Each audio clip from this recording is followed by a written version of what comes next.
క్రీస్తునందున్న ప్రియులకు ప్రేమతో వందనాలు తెలియజేయుచున్నాను. జనవరి నెల 19వ తేదీ 2025. ఈరోజు దావీదు గారి ద్వారా దేవుడు మనకు చేస్తున్న వాగ్దానం ఏమిటనగా, కీర్తనల గ్రంథము 10వ కీర్తన 17వ చరణం. యెహోవా, లోకులు ఇకను భయకారకులు కాకుండానట్లు బాధపడు వారి కోరికను నీవు వినియున్నావు. ఆమేన్.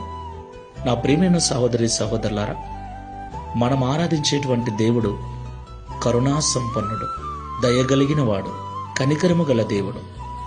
ఈ లోకంలో దిక్కులేని వారి ఎడల, బాధపరచబడు వారి ఎడల, త్రోసివేయబడు వారి ఎడల, వెలివేయబడిన వారి ఎడల కనికరము చూపే దేవుడై ఉన్నాడు.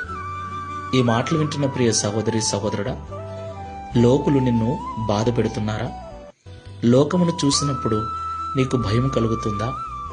దేవుడు నీతోనే మాట్లాడుతున్నాడు. లోకము చేత బాధించబడుతూ ఉన్నట్లయితే దేవుడు నీ ప్రార్థన విని ఉన్నాడు, నీ బాధను చూసి ఉన్నాడు. దేవునికి మహిమ కలుగునుగాక. నీవు నిరీక్షణతో ప్రార్థనాపూర్వకంగా నీ విన్నపములను దేవునికి తెలియచేయి. నన్నెవరు చూడట్లేదు, నా బాధను ఎవరు పట్టించుకోవట్లేదని నువ్వు అనుకోవద్దు. ఈ లోకంలో ఎవరు చూసినా చూడకపోయినా, ఎవరు పట్టించుకున్నా పట్టించుకోకపోయినా, నిన్ను నిర్మించిన వాడు నీకు తండ్రి అయి ఉన్నాడు, నిన్ను పుట్టించిన వాడు నీకు భర్త అయి ఉన్నాడు. ఆయన నీ బాధను పట్టించుకొని ఇంతకు మునుపే నీ బాధ ఆయన విని ఉన్నాడు.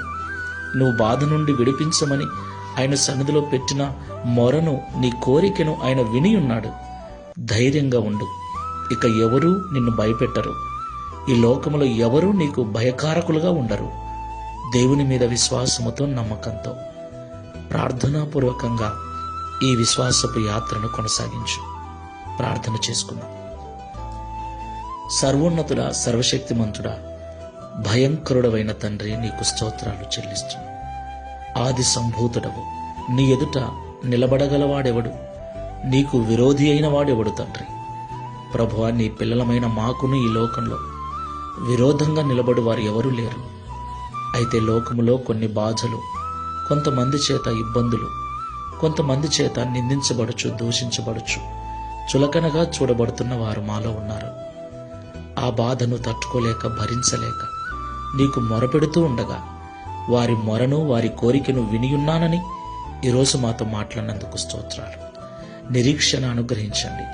శుభప్రదమైన నిరీక్షణతో ప్రార్థనాపూర్వకంగా గడుపుటకు సహాయం చేయండి. ఒకరోజు విడుదల పొందుకొని ఏ భయము లేకుండా ప్రశాంతంగా జీవిస్తామన్న నిరీక్షణతో, ప్రార్థనను వదలక, మందిరమును విడవక, విశ్వాసముతో ప్రార్థించే మనసును అనుగ్రహించుమని, ఈ దిన వాగ్దానమును మా అందరి జీవితంలో నెరవేర్చి ఒక దినమున దావీదు వలె మేము కూడా సాక్ష్యం ఇచ్చినట్లుగా సహాయం చేయమని యేసు నామములో ప్రార్థిస్తున్నాము తండ్రి. ఆమేన్. Praise the lord.